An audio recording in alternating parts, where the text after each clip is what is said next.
How to fix Messenger photo not showing.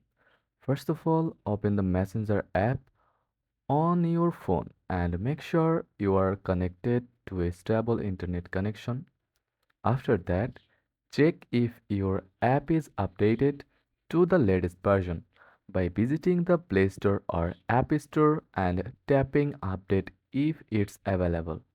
Next, go to your phone settings, find the Messenger app and clear its cache to remove any temporary glitches. Now open Messenger. Also make sure data saver mode is turned off in your Messenger settings because it can block images from loading properly. If that doesn't work, try restarting your phone to refresh all services. Finally, if you are still having trouble, you can uninstall and reinstall the app to ensure you have a clean copy installed. So this is how to fix Messenger photo not showing. Like and subscribe if you found this helpful.